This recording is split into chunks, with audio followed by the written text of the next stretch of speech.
guys, it's me, Miss Norris, and today I'd like to share a fun read aloud with you of the story Hoodwinked. This story was written in 2001 by Arthur Howard, and it's a story about a little witch named Mitzi and her search for the perfect pet. I hope you really enjoy this story. Hoodwinked.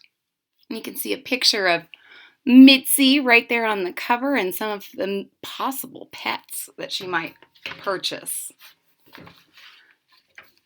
Here is Mitzi going straight past the regular pet store. A little frog dreaming of flies. Mitzi liked creepy things. Look at her looking at that spider. Very happy. Creepy bedroom slippers. Creepy breakfast cereal. Creepy relatives. You can see her slippers are little wolves. Her cereal is Rice Creepies. And you can see all of her favorite interesting relatives. So naturally, when she decided to get a pet, she wanted the creepiest pet possible.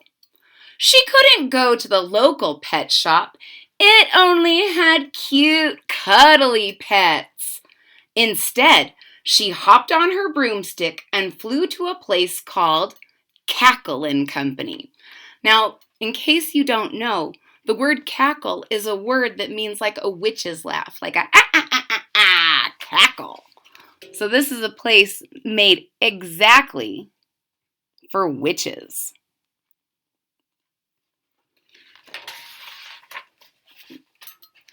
"May I help you?" asked the shop lady.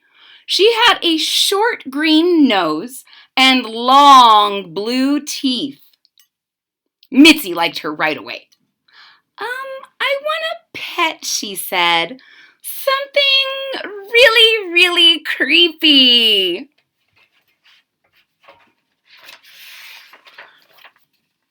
The lady showed her snakes that slithered, worms that squirmed, and a toad that was covered in slime. "I'll take the toad," said Mitzi. Let's go ahead and get a closer look at some of these other creepy things. So there was slithering snakes, squirming worms, it says dirt cheap, and last but certainly not least, the toad that she decided to take home, covered in its own slime. Mumps. That's what Mitzi named the toad. He was wonderfully creepy, but he wasn't much of a pet. When Mitzi hunted ghosts in the attic, Mumps ate bugs. When Mitzi watched a creature feature on TV, Mumps ate bugs. When Mitzi told him her deepest, darkest secrets, Mumps didn't even look at her. He just ate bugs. So she likes how creepy he is, but he's eating bugs. He's eating bugs. And even when she's trying to tell him her secrets, eating bugs.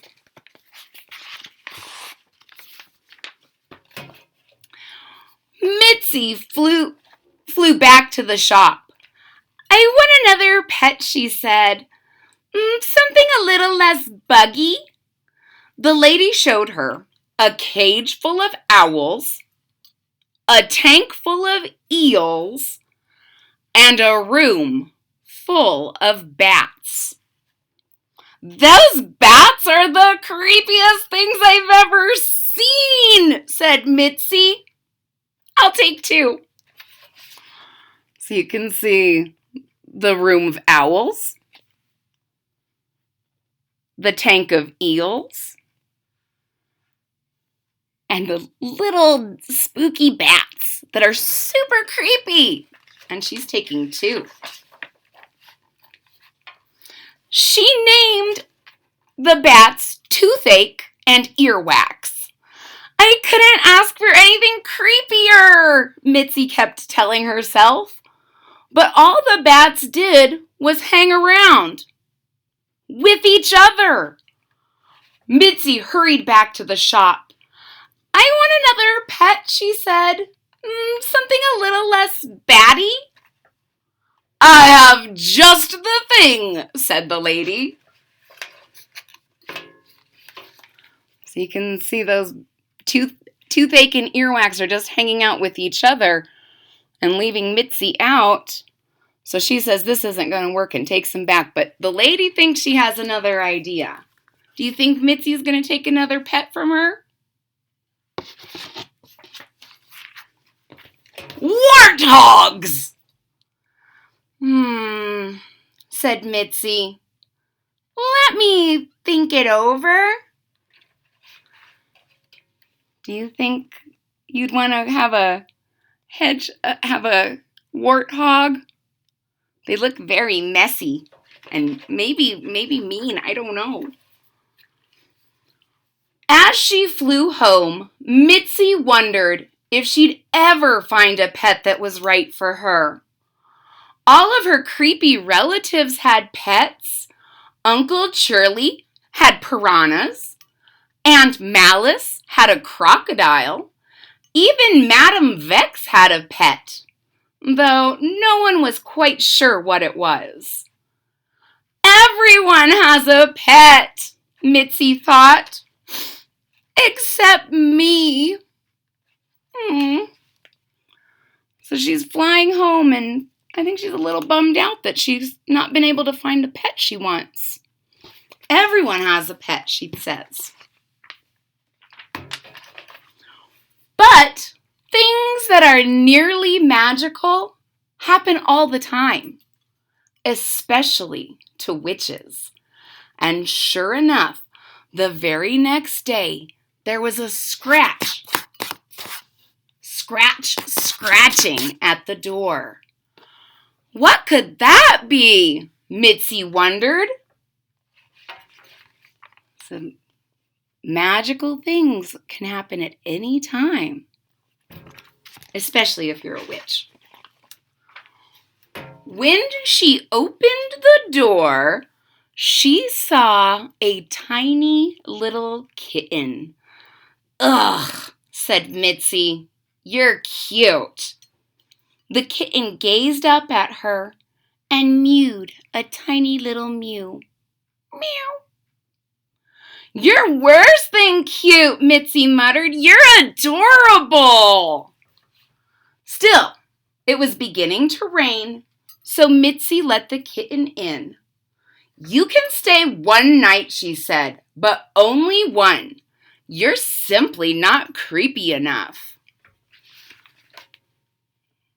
So she's saying he's cute like it's a really bad thing, because does she want a cute pet?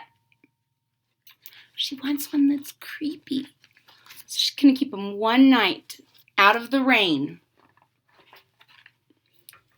But that night, when Mitzi hunted ghosts in the attic, the kitten pounced by her side.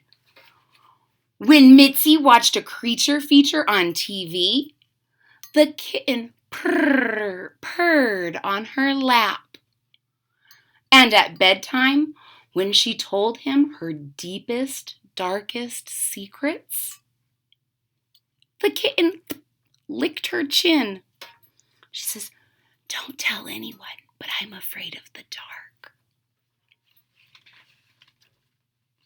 So you want to see a close-up? There's the kitten and Mitzi hunting ghosts in the attic, and the kitten purring on her lap during the creature feature, and the kitten licking her chin, giving little kisses when she's telling her secrets. Mitzi had finally found a pet. She named him Hoodwinked, and strange as it seems, she didn't mind one bit that he was adorable. After all, she said, looks aren't everything. They both look pretty happy, don't they? And even her creepy relatives had to agree.